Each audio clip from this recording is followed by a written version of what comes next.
Nem toda guerra começa com explosões.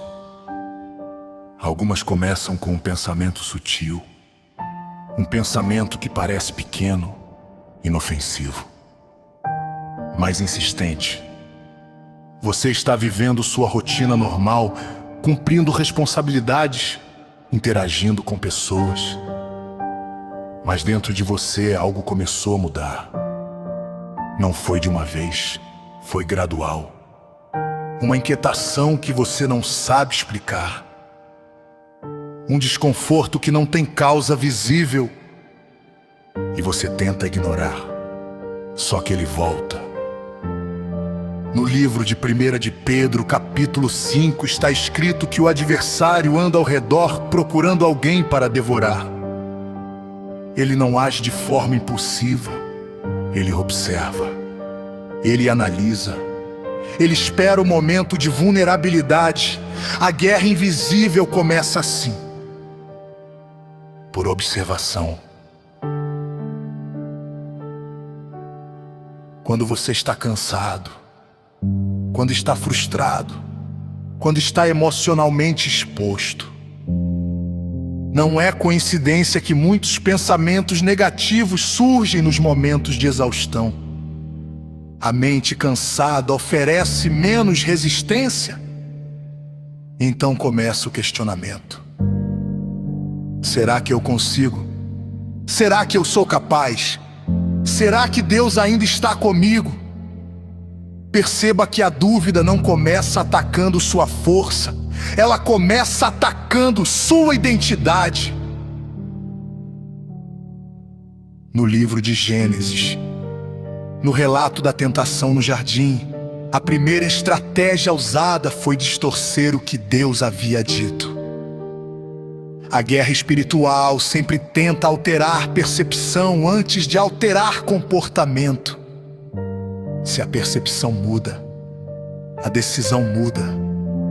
Talvez você tenha enfrentado dias em que a motivação simplesmente desapareceu. Não houve tragédia, não houve notícia devastadora, apenas um peso interno, como se algo estivesse drenando sua energia.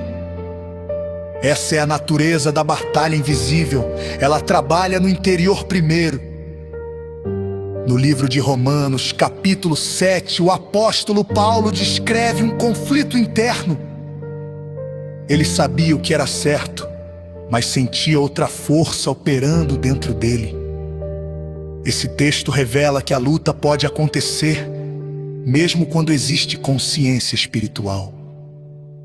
O conflito interno não significa ausência de fé, significa que existe oposição.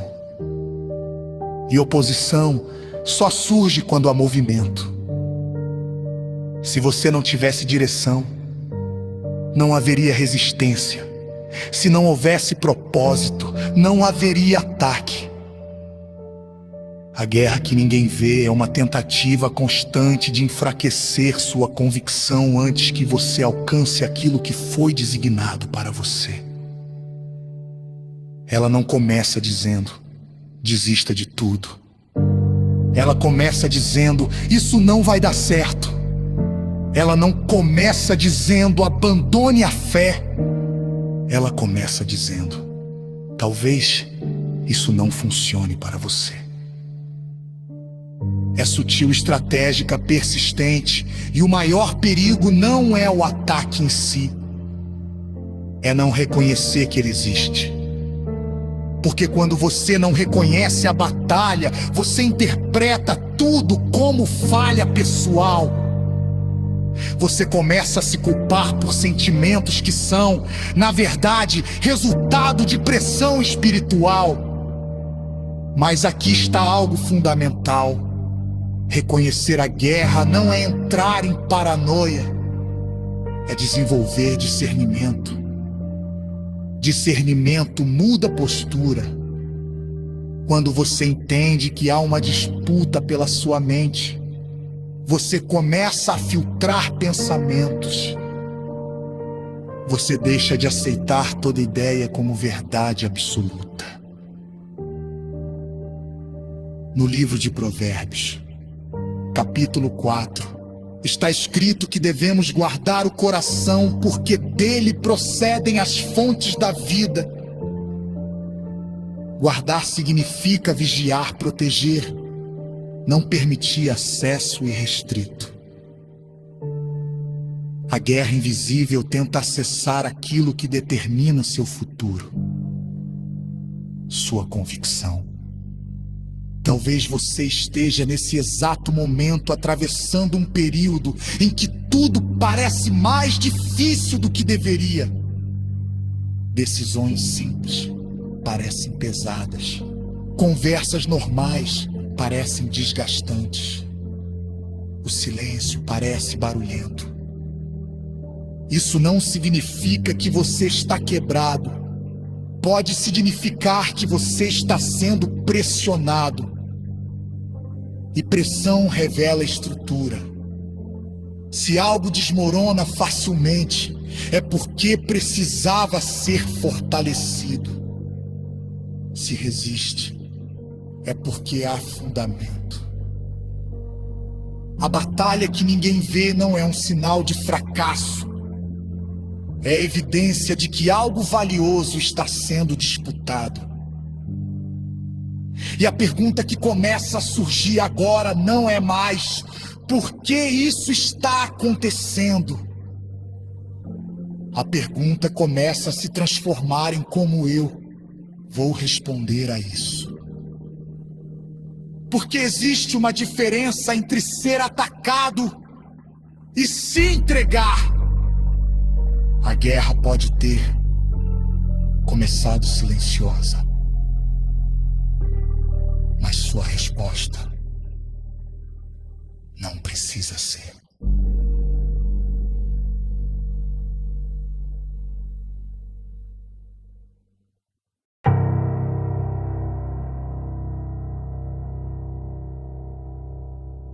Toda batalha possui estratégia.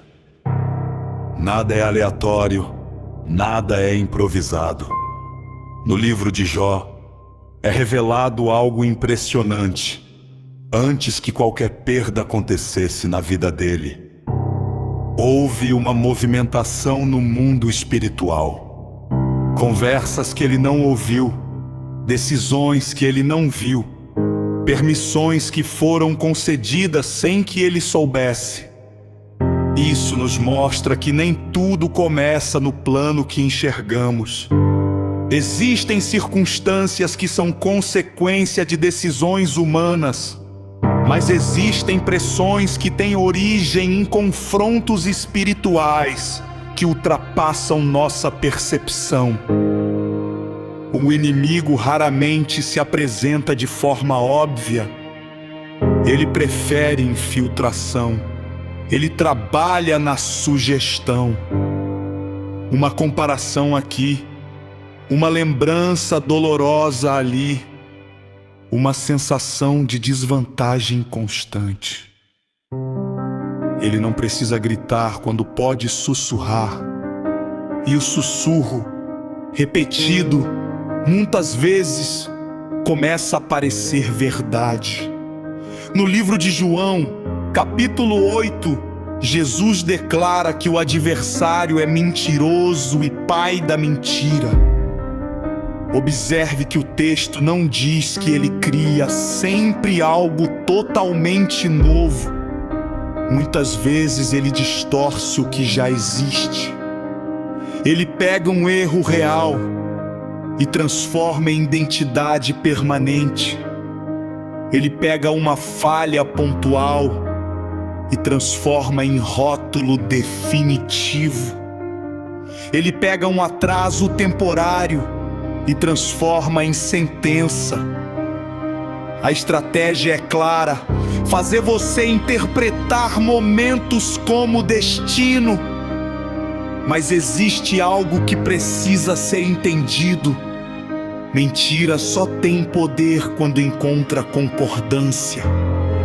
Quando você aceita como definitivo aquilo que foi apenas circunstancial, você abre espaço para que a opressão se estabeleça.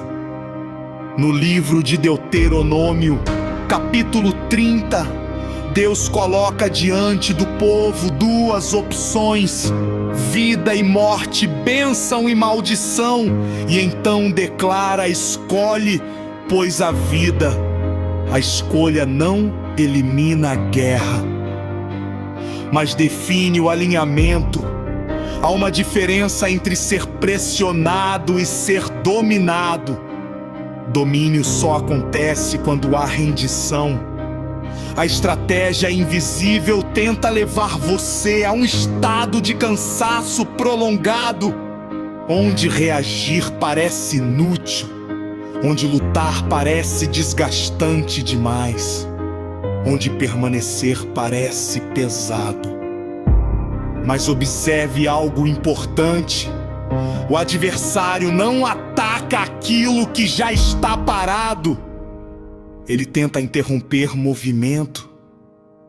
No livro de Neemias, quando os muros estavam sendo reconstruídos, surgiram distrações, ameaças, intimidações e propostas aparentemente inofensivas para que ele saísse da obra. A intenção não era confronto direto e imediato, era interromper o progresso. Toda vez que você decide avançar espiritualmente, algo tenta distraí-lo. Pode ser conflito desnecessário, pode ser preocupação excessiva, pode ser comparação destrutiva, e aos poucos a atenção que deveria estar focada em crescimento se dispersa. A guerra invisível não acontece apenas no momento de crise.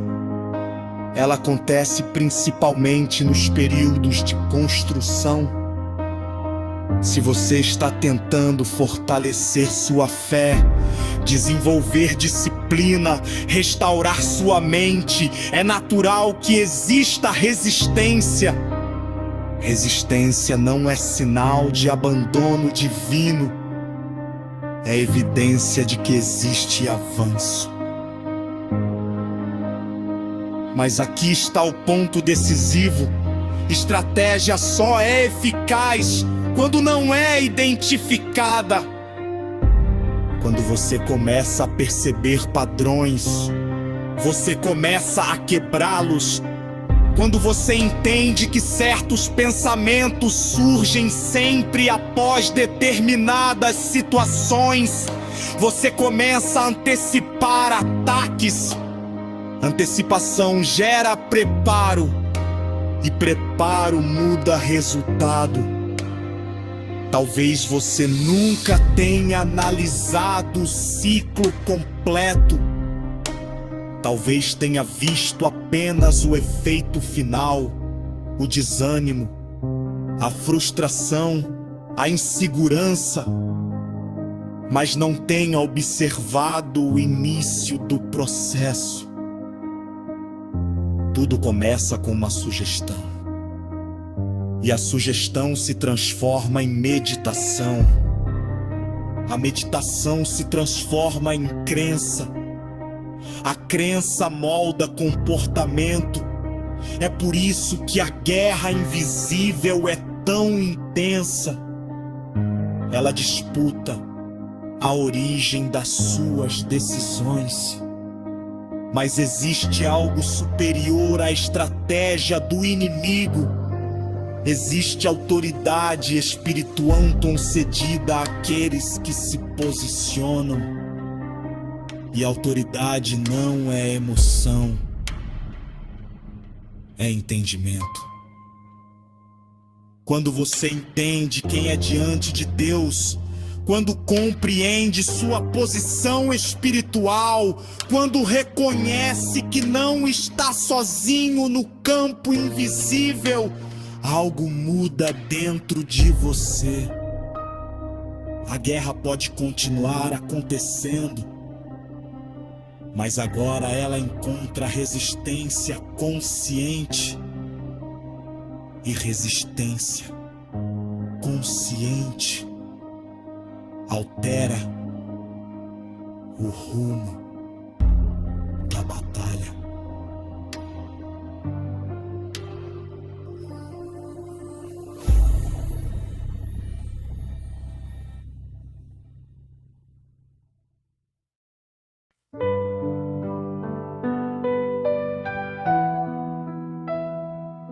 Agora eu preciso falar diretamente com você. Se existe uma guerra invisível, então neutralidade não é opção. Ou você se posiciona, ou será empurrado. No livro de Tiago, capítulo 4, está escrito: sujeitai-vos a Deus, resisti ao diabo, e ele fugirá de vós. Perceba a ordem: primeiro sujeição, depois resistência. Então fuga. Talvez você esteja sentindo ataques constantes, porque ainda não se posicionou espiritualmente. Hoje é dia de decisão.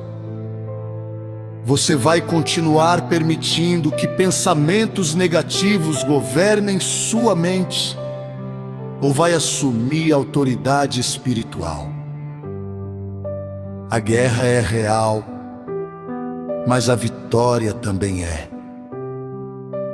Se esta mensagem falou com você, não ignore.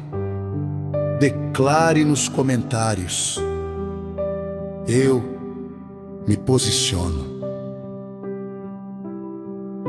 Compartilhe com alguém que precisa entender que a batalha não é apenas natural.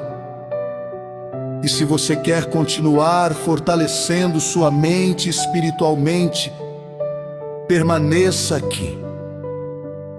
A guerra que ninguém vê é vencida por quem decide lutar com as armas certas. Você não está sozinho, mas precisa se levantar.